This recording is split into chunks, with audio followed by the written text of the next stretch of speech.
प्रभु स्मरण।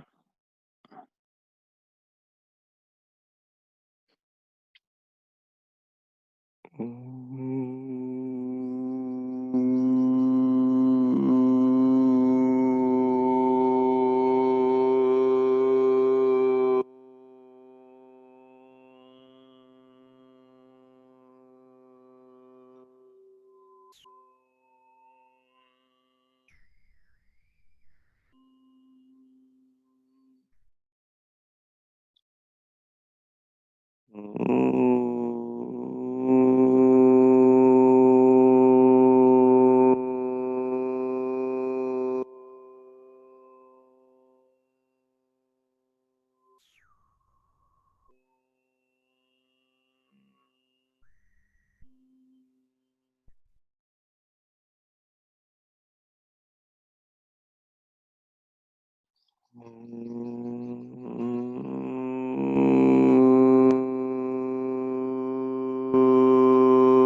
अमृत ध्यान साधना प्रभात सत्संग में आप सभी का हार्दिक स्वागत है।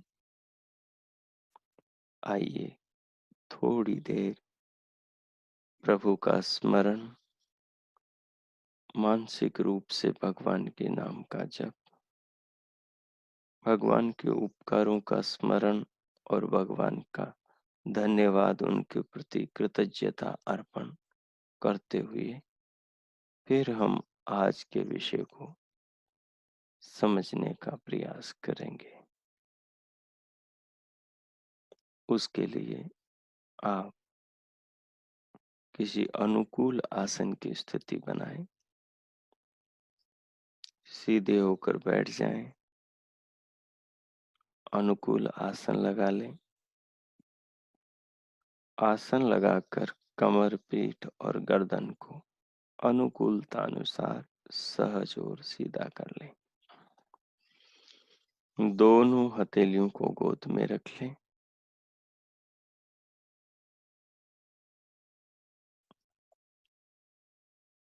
नेत्रों को कोमलता से बंद कर लें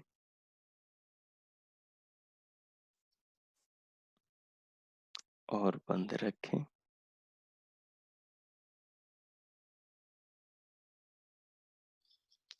दो तीन बार लंबे गहरे लयबद्ध श्वास प्रश्वास लेवें और छोड़ें।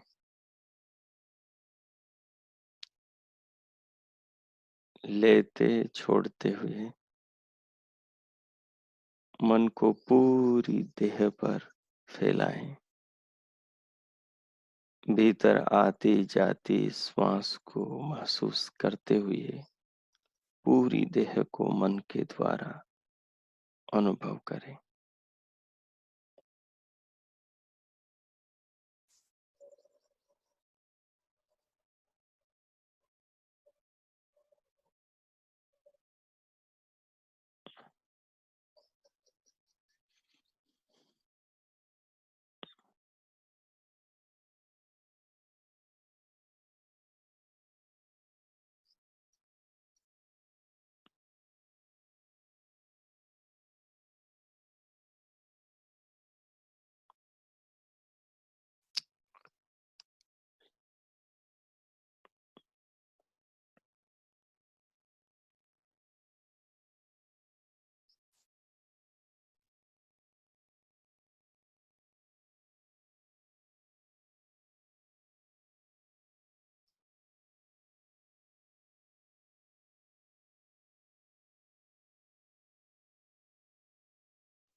शरीर में जहां जहां अकड़न जकड़न खिंचाव तनाव बिछाव दबाव अनुभव हो उसे सहज करें। वहाँ के अंग प्रत्यंगों को ढीला छोड़ दें और पूरी देह को, आसन की स्थिति को अनुभव करते हुए, सुखात्मक बनाते हुए, अनुकूल बनाते हुए अब अपने मन को हृदय में ले आए। हृदय में लाकर भगवान के निज नाम ओम का मानसिक जप आरंभ करें। जप में भगवान के नाम का जो भाव है, अर्थ का जो भाव है, उस भावना को भीतर बनाए रखते हुए अपने अंतःकरण में, मन में, चित्त में और मानसिक रूप से प्रभु के नाम का जप आरंभ करें। पूरे हृदय में जैसे शांत ठहरे हुए झील के पानी में कंकर डालने से एक लहर, एक तरंग उठती हुई तटों की ओर भागती है, वैसे ही हृदय में बैठी अपनी आत्मा के मानो भीतर से प्रभु के नाम का मानसिक जप आरंभ हो और वो जप की भाव तरंग, जप का वो प्रभाव, जप की वो सात्विकता और पवित्रता धीरे धीरे पूरी देह को आलोकित कर दे, पूरी देह को, पूरे अंतकरण को, संपूर्ण शरीर को प्रभावित करें। इस प्रकार से अनुभव के साथ, महसूस के साथ प्रभु के नाम का जाप करें।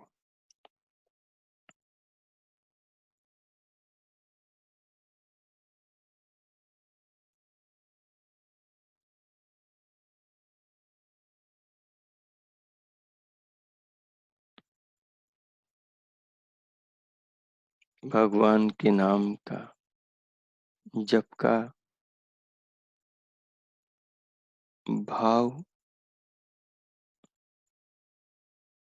भीतर बनाए रखते हुए प्रभु को प्रणाम, उनका धन्यवाद, उनके प्रति कृतज्ञता अर्पण करते हुए स्वयं को गहराई में अपनी आत्मा से, परमात्मा से जुड़ा हुआ महसूस करें। 2 मिनट अपने ज्ञान और अपनी चाह के अनुरूप भगवान से अपने लिए कुछ मांगे, अपने दुर्गुणों से मुक्ति की प्रार्थना करें और प्रभु ने जो जीवन दिया उसे अनुभव करते हुए उनका धन्यवाद करें। मैं 2 मिनट मौन होता हूँ। आप अपने अनुसार प्रभु का स्मरण, प्रभु का धन्यवाद, प्रभु की अनुभूति, प्रभु की कृपा का एहसास करें। ओम।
ओम।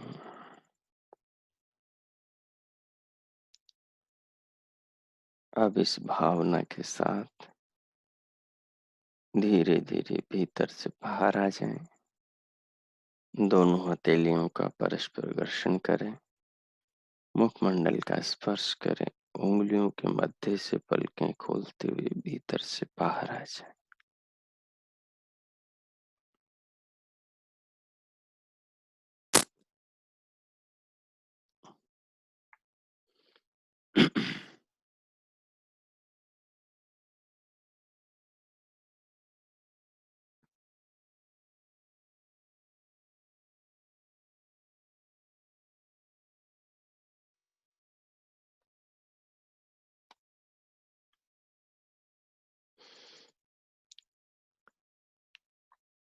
देखिए, क्रम प्राप्त हम न्याय दर्शन के अनुसार भगवान गौतम जो मूल सूत्रों के निर्माता हैं और उन मूल सूत्रों के भाष्यकर्ता महर्षि वात्सायन हैं, इन दोनों महान ऋषियों के चिंतन से अपने आत्म कल्याण करने का प्रयास कर रहे हैं। हमारा विषय है आसक्ति लक्षणों राग। राग आसक्ति लक्षण वाला है, जिसे हमने अच्छे से समझा। राग से उत्पन्न होने वाले सारे विकारों में आसक्ति राग रहता है।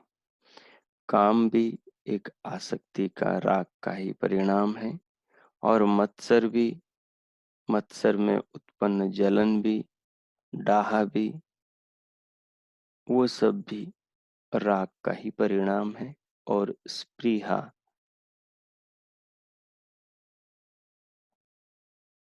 धर्म विरुद्ध इच्छाएं और धर्मानुकूल लौकिक इच्छाएं, सबका कारण राग है। अब आज क्रम प्राप्त हम तृष्णा पर विचार करेंगे। मनुष्य अपने जीवन में इस तृष्णा रोग के कारण इतना पीड़ित रहता है, इतना परेशान रहता है कि जिस जीवन में उसे अपने आत्मा और परमात्मा को पाना था, जानना था, उस जीवन में वो इस तृष्णा रूपी प्यास को बुझाने में संपूर्ण जीवन व्यय कर देता है, लेकिन उसके बाद में भी उसकी तृष्णा की तृप्ति नहीं हो पाती। जीवन भर वो लालसाओं, इच्छाओं के पीछे ही भागता रहता है। एक के बाद दूसरी, दूसरे के बाद तीसरी, कहीं अंत नहीं आता। और अंतहीन ये इच्छाएं एक दिन उसी का अंत कर देती हैं, फिर भी उसके भीतर अनंत बनी ही रहती है। तो आइए इस तृष्णा रूपी दुरित को, जो हमारे भीतर जन्म जन्मांतरों से आसन लगाए बैठा है, इसको उखाड़ने, इसके स्वरूप को समझने का प्रयास करें।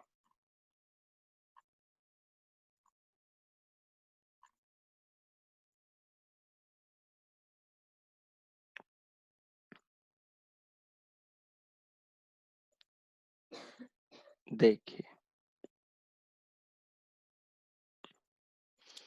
तृष्णा, तो तृष्णा का सूत्र है, तृष्णा जन्म जन्मांतर के कारण, जो पीछे के जन्म जन्मांतर है, उनमें जो हम भोग भोगते रहे, उन भोगों से जो हमारे अंदर इच्छाएं संस्कार पड़ते रहे, उनके कारण स्वरूप आशा नामक तृष्णा, आशा ही तृष्णा को कहते हैं। चाह, वो वहां मिल जाएगा इसके लिए आदमी भागता है उसके पीछे, फिर वहां नहीं मिलता फिर और भागता है। जैसे मृग तृष्णा, मृग की तृष्णा, हिरण की तृष्णा।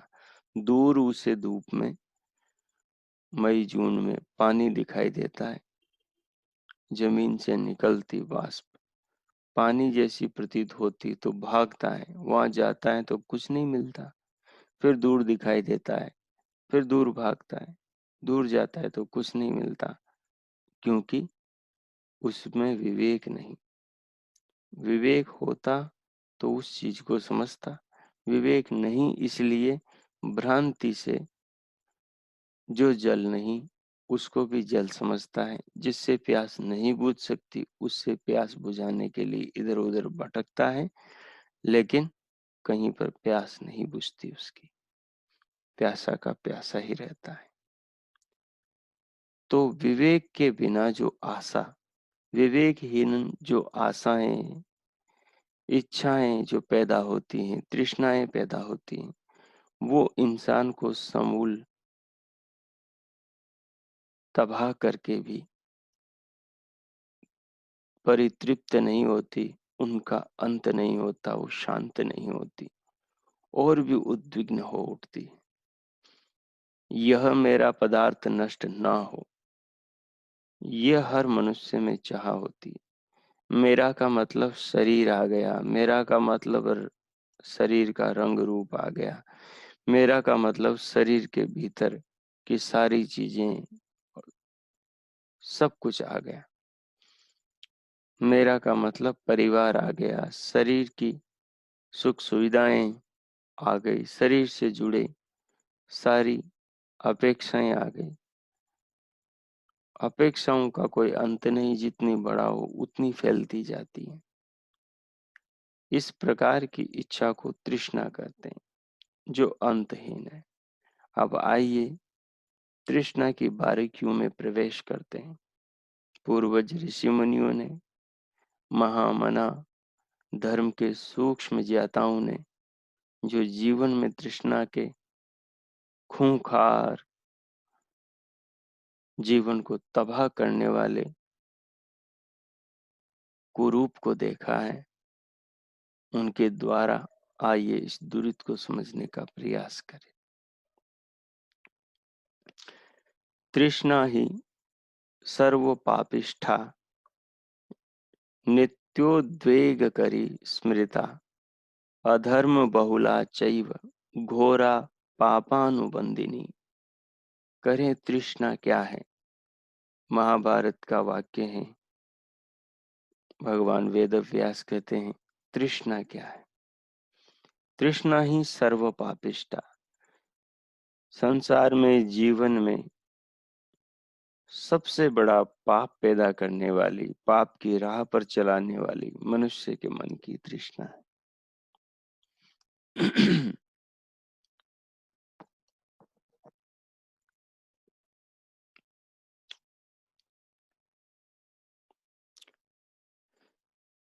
असंतुष्टि का नाम ही तृष्णा है। जो व्यक्ति को प्रारब्ध के अनुसार, जो व्यक्ति को उसके कर्मानुसार मिलता है, उसमें जब वो असंतुष्ट होता है, उसमें जब वो संतुष्ट नहीं रह पाता, तब वो तृष्णा की नौका पर बैठ जाता है। और तृष्णा की नौका उसे अज्ञान के भवसागर में ऐसी डुबोती, ऐसे भटकाती है मार्गों से, कि वो नाना प्रकार के दुखों की चोटें खाता है, नाना प्रकार के कष्टों को भोगता है, फिर भी उसकी तृष्णा शांत नहीं हो पाती। तो तृष्णा ही सर्व पापिष्ठा। संसार में जो भी अनाचार, अत्याचार, दुराचार, व्यभिचार, जो भी छल कपट, चोरी जारी, बेईमानी, संसार में जो भी दारुणता, लोगों के आंसुओं का आधार कारण, वो सब तृष्णा है। सारा संसार तृष्णा की जलती ज्वाला में मानो नित्य झुलस रहा है। आदमियों का चैन, रात की नींद तृष्णा ही उड़ाती है। आदमी के सब्र का बांध तृष्णा ही तोड़ती है। आदमी को धर्म, कर्म, मान, मर्यादाओं की सीमा रेखाओं का उल्लंघन करने का दुष्पाप ये पापी तृष्णा ही करती है। तृष्णा मनुष्य के हृदय का महाविकार है। तृष्णा मनुष्य की आत्मा की दुर्गति का सबसे बड़ा कारण है। इसलिए इस जीवन विनाशिनी, दुर्मार्गगामिनी, इस दुरित वृत्ति का विनाश मनुष्य को करना चाहिए। ये नित्य उद्वेग करी स्मृता, तृष्णा की जितनी स्मृति आती, लालसाएं जिन जिन चीजों के प्रति मनुष्य में रहती हैं, वो उसके अंदर नित्य उद्वेग पैदा करती है। नित्य उसके अंदर प्यास, नित्य उसके अंदर भूख, नित्य उसके अंदर लालसाएं, नित्य उसके अंदर इच्छाएं पैदा करती। वो संतोष के सुंदर आनंददायक अवसर के लाभ से उसे सदैव वंचित करती रहती। और कहा अधर्म बहुला चैव, और बहुत प्रकार के अधर्मों को उसके जीवन में जन्म देने वाली ये पापी तृष्णा है। अधार्मिक कार्यों में नित्य उसको गोते लगाती रहती है। अधर्म के नित्य उसके सामने अवसर पैदा करती हैं और धार्मिक अवसरों का हनन करती रहती। घोरा पापानुबंधिनी, और घोर पापों के बंधनों में, पासों में मनुष्य को बांधती रहती है नित्य ये तृष्णा। इसलिए इस दुर्मार्गगामिनी, इस दुष्प्रवृत्ति तृष्णा को संतों ने, सिद्धों ने, ऋषियों ने, मुनियों ने, महात्माओं ने, योगियों ने, तपस्वियों ने, वैरागियों ने मनुष्य की सबसे बड़ी दुश्मन बताया है। ये चांडालिनी जिस मनुष्य के भीतर पैदा होती हैं, उसके लोक प्रलोक सबको उजाड़ देती है। तृष्णा न जीर्णा वयमेव जीर्णा, ये कभी बूढ़ी नहीं होती। तृष्णा न जीर्णा, ये कभी बूढ़ी नहीं होती, ये कहीं दुर्बल नहीं होती, ये कभी कमजोर नहीं होती। ये जितनी बढ़ती है उतनी और ताकतवर होती जाती है। जो इसके चक्कर में पड़ता है, ये उसको बूढ़ा जरूर कर देती है, पर ये बूढ़ी नहीं होती। तृष्णा न जीर्णा वयमेव जीर्णा, जिसके भी घर में, जीवन में, जिसके भी हृदय में, दिमाग में, उसके विचारों में, उसकी इच्छाओं में ये डेरा लगाती है, वो आदमी तो मृत्यु के निकट पहुंच जाता है, लेकिन ये फिर भी जवान रहती है। फिर भी ये उसके इंद्रियों में लालसाएं, इच्छाएं पैदा करके उसके हृदय को इच्छाओं का घर बनाए रखती हैं, इच्छाओं का तूफान उसके भीतर पैदा किए ही रहती है। इसलिए कहा ईश्वर ने, माँ गृदह, जो तेरा नहीं, जो तेने पुरुषार्थ से पैदा नहीं किया, उसको पाने की चाह मत रख। पर मनुष्य उसी के पीछे भागता है, उसी को देख करके भीतर नाना प्रकार की दुर्भावनाएं, अनधिकार चेष्टाएं, इच्छाएं और कामनाएं करता है, जो उसने पुरुषार्थ से प्राप्त नहीं किया, जो उसे अपने पुरुषार्थ का फल के रूप में नहीं मिला, उसे पाने की इच्छा करता है, और वो भी गलत मार्गों से। और वास्तव में वो उसके विनाश का, उसके दुख का बड़ा कारण बनता है। इसलिए भगवान ने इस संसार में जीवन की स्थिति, चिंतनहीन अज्ञानी मनुष्य के जीवन की स्थिति एक ऋषि के समाधि में बैठे हुए उस महामना के हृदय में उत्पन्न करी, और महर्षि अग्नि ने मानो इस विज्ञान को संपूर्ण संसार के सामने भगवान की प्रेरणा को उपदेश किया। अपाम मध्य तस्तिवांसम, तृष्णा विदत अविदत चरितारम, मृड़ा सुशक्त मृडय। अपाम मध्य पानी के बीच में, सुखों के बीच में, आनंद के बीच में, प्रभु के बीच में, परमानंद के बीच में, तस्ति वासम बैठे हुए मुझको तृष्णा अविदत प्यास लगी है। पानी के बीच में बैठे हुए मुझे प्यास लग रही है। पानी के बीच में भी कोई आदमी प्यासा हो तो ये सोचनीय है, तो ये विचारणीय है। सब और जल भरा है फिर भी आदमी प्यासा है। जरितारम आ मृड मुझ भक्त को सब प्रकार से सुखी करो प्रभु। सुशक्त मृडय हे आशीर्वादों के देने वाले विधाता, मुझे भी सुखी कर। मैं सुखी क्यों नहीं हो रहा? तू सुखी इसलिए नहीं हो रहा क्योंकि तेरे भीतर तृष्णा है। तृष्णा मनुष्य को उसके लक्ष्य से भटका देती। तृष्णा मनुष्य को संतोष से भटका देती। तृष्णा मनुष्य को उसके वास्तविक उद्देश्य से, उसके वास्तविक मार्ग से, उसके वास्तविक पथ से निरंतर भटकाती है। इसलिए इस मंत्र में जीवन का बड़ा रहस्य दिया कि यद्यपि जन्म से मृत्यु तक संसार में हम रहते ही परमात्मा के बीच में हैं, हम रहते ही परमात्मा के अंग संग हैं, हम रहते परमात्मा के भीतर हैं, परमात्मा हमारे बाहर और भीतर सर्वत्र हैं, फिर भी हम परमात्मा की अनुभूति से अपरिचित हैं। हम रहते जीवन भर शरीर में अपनी आत्मा के साथ हैं, हमारी आत्मा ही मानो हम हैं, परंतु परंतु उसके बाद में भी हम कभी अपने आप से परिचित नहीं हो पाते और शरीर अपनी आत्मा को मानकर जीवन भर जीते रहते हैं। और इस वास्तविकता से परिचित होते हुए भी अपरिचित रहते हैं कि मैं स्त्री नहीं, पुरुष नहीं, शरीर नहीं। फिर भी इन्हीं सब में व्यवहार के जरिए ऐसा प्रकट करते हैं कि यही जैसे सब कुछ हम हो। ये तृष्णा, ये तृष्णा का ही फल है।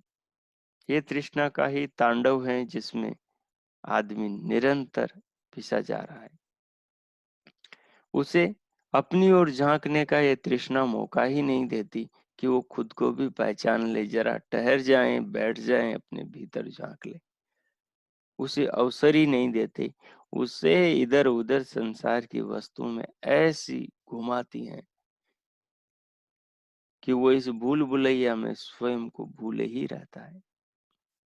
इसलिए देखो भगवान के इस मर्म को मानो सिद्धों ने, साधकों ने अपने जीवन में और आजू बाजू देखकर उजागर किया। संत कबीर ने एक बड़ी अच्छी बात कही, पानी में मीन पियासी मोहि देखे आवई हासी। बोले पानी में रहते हुए भी मीन प्यासी है। ये महद आश्चर्य है कि कोई पानी में रहकर भी प्यासा है, कोई सूर्य की ताप में धूप में होकर भी मानो धूप से दूर है, चंद्रमा की शीतल चांदनी की अमृत वर्षा में रहता हुआ भी उससे बेखबर है, परमात्मा की गोद में बैठा हुआ भी उससे अपरिचित है। ऐसा किस इंसान के साथ हो सकता है? वो हो सकता है उसके साथ जो तृष्णा की मदिरा पिए हुए हो और उस मद के अंदर डूबा हुआ हो, जिसे कोई होशो हवास न हो, केवल तृष्णा में ही चकनाचूर हो। उसे नहीं दिखाई देता आजू बाजू। जब आप जागते हुए स्वप्न देखते हैं, आपके सामने से लोग निकल जाते हैं, कहते हैं कि मैंने अभी तुम्हें कहा था, बुलाया, इशारा किया था, आप कहते हो तूने कब कहा? मेरा तो ध्यान ही नहीं था। ध्यान तो तृष्णा में था। ध्यान तो उन कल्पनाओं में, उन स्वप्नों में था जो बिना ही परिश्रम के, बिना ही सामर्थ्य के और बिना ही योग्यता के और बिना ही आवश्यकता के तृष्णा के कारण देखे जा रहे हैं। परमेश्वर ने संसार में असंख्य अपार असीम पदार्थ दे रखे हैं, किंतु मनुष्य को संतुष्टि नहीं। कोई कोई तो पता ही नहीं किस हद तक गिर जाते हैं। इतने गिर जाते हैं कि वो अपने आप को संभाल भी नहीं पाते। वो वैभवों के जाल में ऐसे फंस जाते हैं कि उनसे स्वयं को निकाल भी नहीं पाते और अंत तो गत्वा इस नरक के साथ, इस गंदगी के साथ ही चले जाते हैं संसार से। कहा, किसी कवि ने कहा, सकल पदारथ है जग माही, कर्महीन नर पावत नाही। संसार के अंदर सब कुछ है, पर कर्महीन, आलसी, कल्पनाओं की नौकाओं में बैठकर विचरण करने वाला भवसागर में मनुष्य, वो कभी पदार्थों के वास्तविक स्वरूप को जान नहीं पाता और उनके वास्तविक लाभ को उठा नहीं पाता। बिना कर्म किए फल की आशा करने वाले को तृष्णा का दुख तो मिलता ही है। उससे वह नहीं बढ़ पाता। जो कर्म करेगा, पुरुषार्थ परिश्रम करेगा, नियम के अनुसार फल भी अवश्य पाएगा। लेकिन जो कर्महीन होकर केवल इच्छाओं के आधार पर, कल्पनाओं के आधार पर सुखों की याचना करेगा, उसे उनकी प्राप्ति नहीं होती। बात का मर्म ये है कि भीतर उठने वाली जो तृष्णा है, भीतर उठने वाली जो चाह है, जो सबके भीतर बैठी है, पंख फैलाकर, फन फैलाकर, ये तृष्णा का पक्षी निरंतर उड़ता रहता है इधर उधर और उड़कर फिर आदमी के अंदर आ बैठता है। ये तृष्णा का सर्प, ये नागिन हर आदमी को निरंतर डसती रहती है और इतना डसती है, न उसे मरने देती है, न उसको जीवित छोड़ती है। उसको अधमरा, उसको व्याकुलता, उसको सांसारिक पदार्थों की चाह में इस कदर व्यस्त रखती है कि उसे जीवन भर पता ही नहीं चलता कि उसका उद्देश्य क्या था और वो किधर चला गया। कर्म भी करें, पर कर्म क्या करें इसका ज्ञान तो हो। कहते हैं ज्ञान के बिना जो कर्म किया जाता है, वो कर्म आदमी के पतन का कारण बनता है।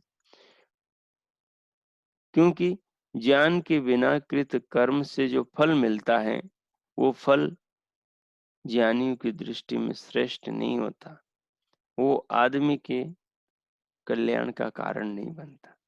इसलिए कर्म ज्ञान के आधार पर होना चाहिए। जब ज्ञान पूर्वक कर्म होता है और उससे जो फल मिलता है, वो आदमी को अमृत कर देता है।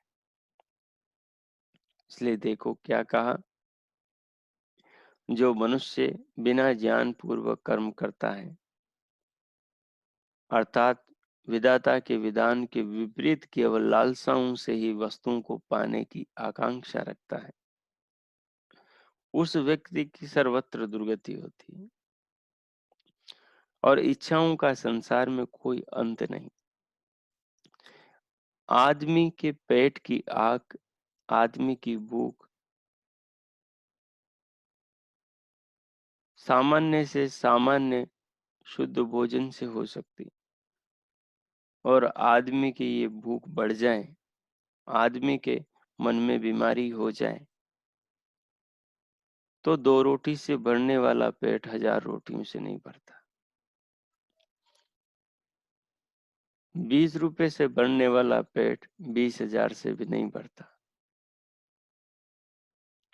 वो घर के शुद्ध शाकाहारी भोजन से तृप्त न होकर 3 सितारा, 5 सितारा होटलों में भटकता हुआ भी अतृप्त वहां से लौट आता है। नाना रोगों को अपने साथ लेकर चला आता है। आदमी की बुद्धि का दिवाला जब निकलता है तो वो सब ओर से मारा जाता है। इसलिए कहा, भोगों को भोगने से कभी तृप्ति भी नहीं होने वाली, कभी तृप्ति नहीं होने वाली। चाहे कितनी ही भोगों को भोग लो आप, कि चाहे कितनी ही भोगों में अपने मन को भटकाते रहो, लेकिन कभी तृप्ति नहीं होगी।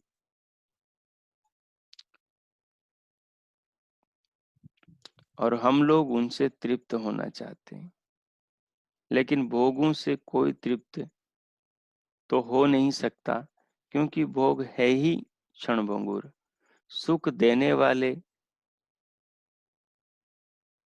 यही उनका वास्तविक स्वरूप है, कि वो सुख देने वाले दिखते हैं, लेकिन वो हमेशा सुख देने वाले है नहीं। वो अपनी प्रकृति से विपरीत हमें सुख नहीं दे सकते, सुखी नहीं कर सकते। चिरहस्ताई, चिरस्थाई, हमेशा के लिए सुख नहीं दे सकते, नहीं रख सकते सुखी, क्योंकि वो उनकी प्रकृति के विपरीत है। एक बार आदमी की भूख शांत हुई, उसके बाद में फिर भूख लगती है, क्योंकि एक बार का खाया हुआ भोजन वो उसको उतने ही समय तक तृप्ति का सुख दे सकता है, फिर से उसे भूख लगनी है। इसीलिए भूख का उद्देश्य, भोजन का उद्देश्य भूख को मिटाना नहीं, नहीं भूख को बढ़ाना है। भूख, भोजन का उद्देश्य भूख को हमेशा के लिए मिटा देना है। और हमेशा के लिए भूख से तब ऊपर उठा जा सकता है जब मनुष्य उस रहस्य को जान ले कि उसके अंदर भूखा कौन है। ये भूख लगती किसको है? उसकी अपनी आत्मा को लगती है या उसके शरीर को लगती है? यदि ये भेद समझ में आ जाएगा तो उसकी लालसाओं का अंत होगा, उसकी तृष्णा को शांत होने का अवसर मिलेगा। अब वो इस तत्व को नहीं समझेगा तो उसकी भूख निरंतर बढ़ती जाएगी। हम बचपन से अब तक रोज खाते आ रहे हैं, लेकिन हमारी हमेशा के लिए कभी भी भूख शांत नहीं हुई।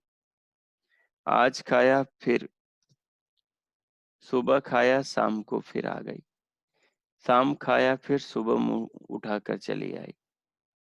और एक ही चीज से भी शांत नहीं होती, हर बार अलग अलग चाहिए। उस अलग अलग चक्कर में आदमी जीवन भर भटकता रहता है, और ये एक जन्मों से नहीं, जन्म जन्मांतरों से भटकता चला आ रहा है। इसलिए भगवान मनु ने कहा, न जातु कामः कामानाम उपभोगेन शाम्यति, हविषा कृष्ण वर्मेव भूय एवाभिवर्धते। कहा, कदाचित भोग भोगने से, भोगों से तृप्ति नहीं होती, कभी भोगों से तृप्ति नहीं होती। न जातु काम कामानाम उपभोगे न शाम्यति। कितने ही भोग भोग लें, इन भोगों से तृप्ति नहीं हो सकती, क्योंकि शाश्वत तृप्ति के लिए भगवान ने इनको बनाया नहीं। इनको जानबूझ करके क्षणिक तृप्ति के लिए बनाया है, कि हम विवेक की आंखें खोलकर इनके स्वरूप को, स्वभाव को समझ लें, कि हमें तनिक ही तृप्त कर सकते हैं, चाहे हम दुनिया में कितनी भोग सामग्री इकट्ठी कर लें, लेकिन वो सारी सामग्री मिलकर भी हमें हमेशा के लिए तृप्त नहीं कर सकती। इसलिए तृष्णा का त्याग करें और भगवान का भजन करें, अपने आत्मा की खोज करें। आत्मा को जो से शाश्वत सुख मिल सकता है, उस तत्व का अनुसंधान करें, उसकी खोज करें, उसको जाने पहचाने, उसको समझने का प्रयास करे। उसका अनुसंधान इसी जीवन में हो सकता है। इसके बाद में उसके लिए कोई मौका, कोई अवसर नहीं। जितना भोगों को भोगेंगे उतने ही बढ़ते जाएंगे। हविषा कृष्ण वरमेव भूये एवाभिवर्धते। कह रहे जैसे अग्नि में तिनके डालो या घी डालोगे तो ज्वालाएं और ज्यादा तेज होती हैं, और ज्यादा प्रज्वलित लपटें हो बढ़ती हैं। वैसे ही तृष्णा में जितनी भी आहुतियां डालोगे तृष्णा की, वो तृष्णा और बढ़ती जाएगी, और बढ़ती जाएगी, और निरंतर बढ़ती ही चली जाएगी। नाना लालसाओं को, इच्छाओं को पैदा करती रही। और अनियंत्रित भोग शरीर में नाना रोग पैदा कर देते हैं। अब मनुष्य के पास में साधन तो बहुत हो जाते हैं, भोग सामग्री भी बहुत हो जाती है, लेकिन उसकी तृष्णा जब बनी ही रहती है, क्योंकि विषयों से उसकी तृप्ति होती ही नहीं। यह विषयों का स्वभाव है। तो ऐसी स्थिति में उसके शरीर में नाना रोग और पैदा हो जाते हैं। जब निरंतर वो तृष्णा के अनुसार तृप्ति में लगा रहता है, तो उसके शरीर में नाना रोग आ जाता है, क्योंकि जीभ ये नहीं जानती कि उसका स्वास्थ्य किसमें है। जीभ तो स्वाद जानती, आंखें ये नहीं जानती कि जो वो देख रही हैं उनसे उसके अंतःकरण का, आत्मा का भला होगा या बुरा होगा। बस उसे तो जो अच्छा लगेगा उसे वो आंख देखेगी। कान ये नहीं सोचते कि वो सुन रहे हैं, वही शब्द आगे उसके मन में स्वप्न और तृष्णा पैदा करेंगे। वो तो सुन रहे हैं, उन्हें तो उस समय सूखी लगने वाली बातें चाहिए। ऐसे ही चमड़ी को स्पर्श जो कोमल हो, सुकोमल हो, वो बढ़िया लगता है। लेकिन उससे जो संस्कार बनेंगे वो उसकी दुर्गति में कारण बनेंगे, आत्मा को पतन के मार्ग ले जाएंगे। वो उस ज्ञान वाली नहीं है। ये पता न नाक को है, न जीभ को है, न आँख को है, न कान को है, न ये पता हमारे मन को है कि वो जो कर रहे हैं उसका परिणाम क्या होगा। इन सब के परिणाम का पता हमारी आत्मा को है, और वो नाना करती भी रहती हैं। लेकिन विषयों का जन्म जन्मांतरों से जो प्रभाव, जो अंतःकरण पर जो संस्कार पड़े हुए हैं, वो हमें बलात् इनकी ओर खींचे चले जाते हैं। और जब हम अनियंत्रित रूप से इन्हें भोगते ही जाते हैं, विराम नहीं करते, तो भोगे रोग भयम्, निरंतर रोगों का भय भी बना रहता है और रोगों में डूबे भी रहते हैं। इसलिए नीतिकार महाराज भर्तृहरि ने तत्व की बात कही। कहा भोगा न भुक्ता वयमेव भुक्ता, तपो न तिप्तम तपो न तप्तम वयमेव तप्ता, कालो न यातो वयमेव याता, तृष्णा न जीर्णा वयमेव जीर्णा। भोगों को हमने क्या भोगा जी, भोगों ने हमें भोग लिया, बूढ़ा कर दिया, लेकिन भोगों की चाह अब भी जवान है। तपों को हमने क्या तपा, तपों ने मानो हमें ही तप लिया। और काल को हमने क्या बिताया, जिंदगी को हमने क्या जिया, मानो काल ने हमें ही खत्म कर दिया, हमें ही जवानी से बूढ़ापे के मंजर पे ला खड़ा किया। काल ने हमें आज मृत्यु के द्वार ला खड़ा किया। हम समझते हैं कि काल से हम जीतेंगे, लेकिन आज हम काल से हार गए। आज हम भोगों से भी हार गए, भोग जीत गए। आज हम तृष्णा से हार गए, तृष्णा जीत गई।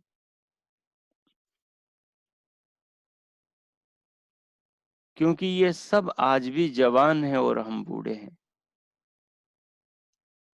और हद हो गई। आचार्य शंकर ने तो जीवन की सच्चाई को बड़े सुंदर शब्दों में वर्णन किया।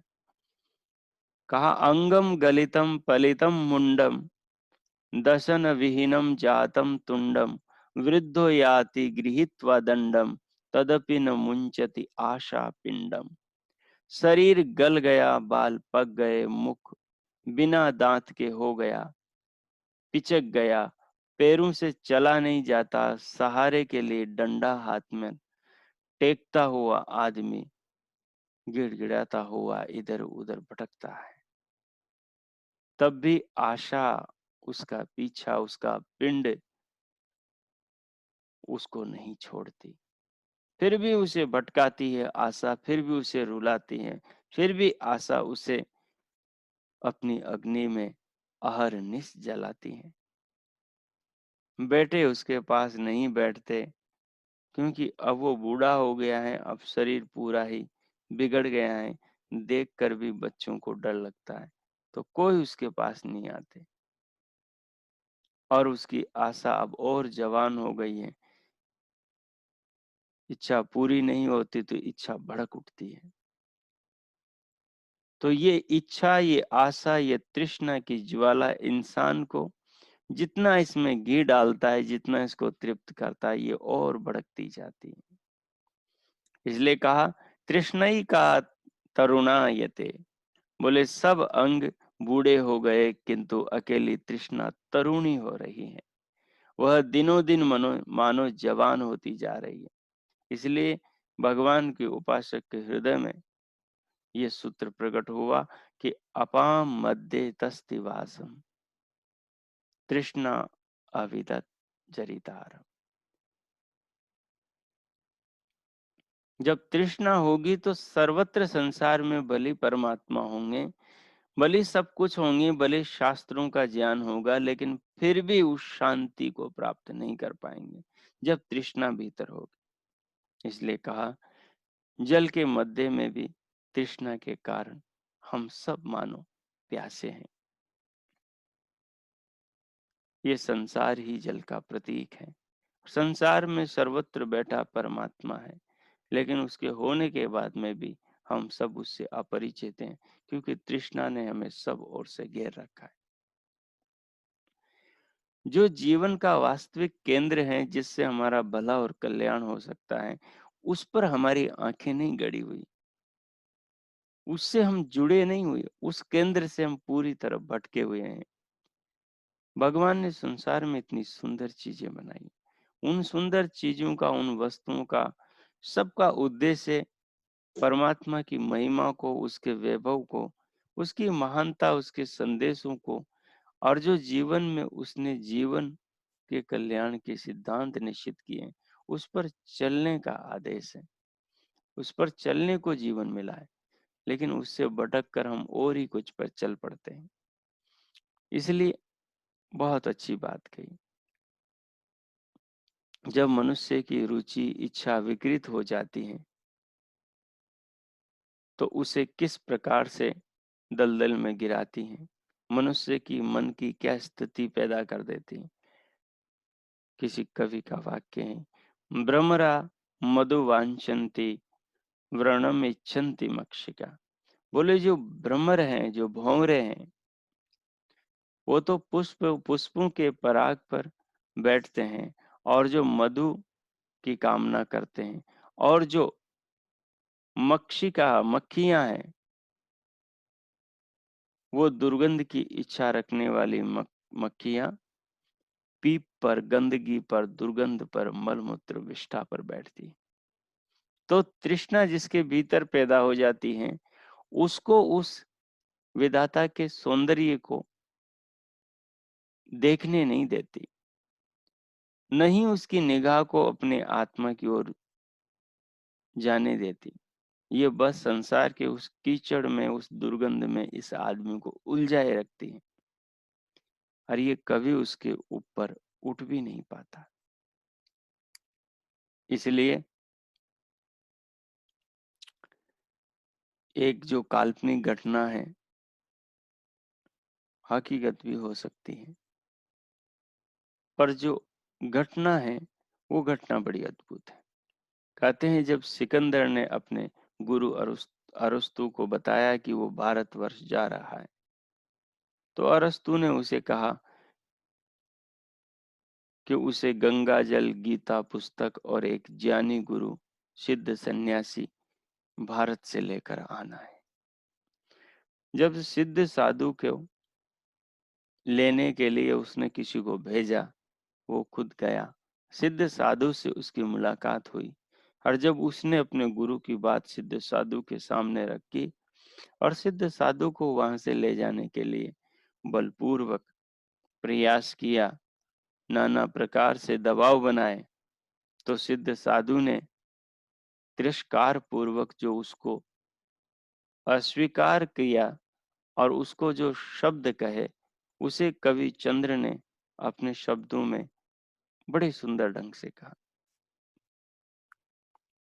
ये फकीरी है मेरे आराम पाने के लिए, बादशाहत है तुझे गर्दिश में लाने के लिए। ये फकीरी है मेरी आराम पाने के लिए। ये जो सन्यास मैंने लिया है, ये उस अनंत परमानंद को पाने के लिए लिया है। और तेरी बादशाहत तुझे गर्दिश में लाने के लिए, तुझे नरकों में गिराने के लिए, तुझे दर दर की ठोकरें खिलाने के लिए, तुझे तृष्णा के जाल में डुबोने के लिए और डुबोकर तुझे क्षत विक्षत करने के लिए। तुझको हरदम दर की रहती है बेकली, लाल हैं संतोष के मेरे खजाने के लिए। मेरे खजाने में संतोष ही एक लाल है, एक खजाना है, एक आनंद का और एक सुख का आधार है। देखता है नाच तू असमत फरोसों के सदा, मोर गण है नाचते मुझको रिझाने के लिए। अरे प्रकृति में जो विधाता का सौंदर्य है, वो मेरे सामने नाच रहा है और मैं विधाता के इस अनंत सौंदर्य का आनंद लेकर इसमें आनंदित हूँ। लेकिन तुझे किस चीज में आनंद है? तुझको लश्कर फौजों में भी रहता है जाका खतर, है मुझे सब मित्र की दृष्टि दिखाने के लिए। कितनी सुंदर बात कही। तुझको लश्कर फौजों में भी रहता है जाका खतर, तू इतने लोगों के बीच में होकर भी अपनी जान को सुरक्षित रखता है, जान के भय से सदैव भयभीत रहता है। लेकिन मुझे देख, ये सारी सृष्टि प्रेम की दृष्टि से देखती है, मित्र की दृष्टि से देखती हैं। एक एक संसार की वस्तु मेरा भला मेरा कल्याण करती हुई मुझे प्रतीत होती हैं। सारे संसार में मुझे मित्रता ही मित्रता फैली नजर आती है। मखमली खद्दों पे तुझको नींद तक आती नहीं, कुदरती सब्जा बना मेरे बिछोने के लिए। मखमली गद्दों पर तुझे नींद आती नहीं, जिसके भीतर तृष्णा की ज्वाला जल रही है। जो भारत पर विजय पाना चाहता है, उसको कहाँ तृष्णा की ज्वाला में बैठे जलते हुए को नींद आने वाली है। लेकिन जो कुदरत की गोद में बैठा है,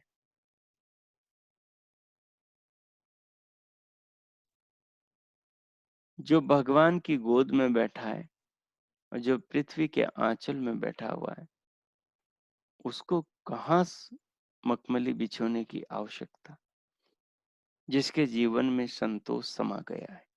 इसलिए कहा, शाह बतला तो सही, तू है धनी या मैं धनी।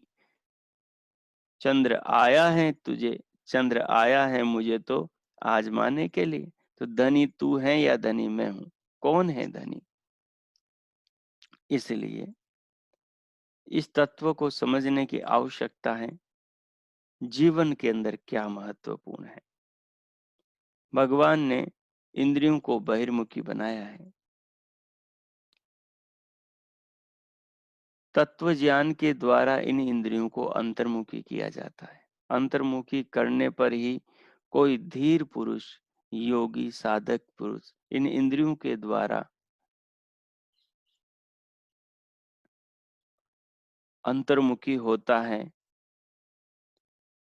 प्रतिबोध को पाता है और अपने आत्म तत्व का दर्शन करके अमर हो जाता है। इसलिए इस कठोपनिषद के संदेश को समझे। परांचिखानी व्यतीर्णत स्वयंभू तस्मात् परं पश्यति नान्तरात्मन कश्चित धीर है। कोई धीर पुरुष प्रत्येक आत्मानम ऐक्षत आवृत चक्षुर अमृतत्वमिच्छन। कोई बुद्धिमान व्यक्ति बिरला इन इंद्रियों को अंतर्मुखी करके भीतर अपने आत्म तत्व को देखकर, उसे जानकर, उसे पाकर अमृत हो जाता है। यही जीवन का उद्देश्य होना चाहिए। न नरस्य नरो दासो दासश्च अर्थस्य भूपते। महाभारतकार ने कहा, न नरस्य नरो दासो, मनुष्य मनुष्य का दास नहीं, दास तो मनुष्य अर्थ का है, धन का है। इसलिए संतोष को साथ में लेकर जीवन को जिएंगे तो सारी सफलताएं, सारी इच्छाएं, सारे जीवन के मकसद और लक्ष्य प्राप्त हो जाएंगे और इच्छाएं भी सारी पूरी हो जाएगी। और संतोष को छोड़कर तृष्णाओं के पीछे दौड़ेंगे तो न तो उद्देश्य पूरा होगा, न ही तृष्णाओं का अंत होगा, न ही तृप्ति होगी।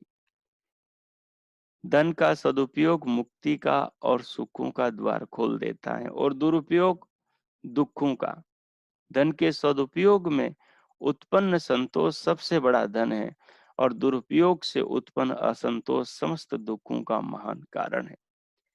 इसलिए कहा, न तृष्णायाः परो व्याधि। महामती चाणक्य ने कहा, तृष्णा से बढ़कर कोई रोग नहीं है। और न वित्तेन तर्पणीयो मनुष्य। कठोपनिषदकार कहता है, और धन से मनुष्य कभी तृप्त नहीं हो सकता। यावत सतर्ष पुरुषो ही लोके तावत समृद्धो अपि सदा दरिद्र। संसार में मनुष्य जब तक तृष्णा से युक्त रहता है, तब तक वह समृद्ध रहने पर भी सदा दरिद्र ही बना रहता है, सदा भीख ही मांगता रहता है। रूप की भीख, शब्दों की भीख, रस की भीख, नाना प्रकार की जो पांचों इंद्रिय हैं, इन इंद्रियों के विषयों की वो मानो भीख ही मांगता रहता है। इसलिए तृष्णा की भूख, तृष्णा की व्याधि, तृष्णा बहुत बड़ा एक रोग है। अर्थात तुराणाम न गुरुर न बंधु।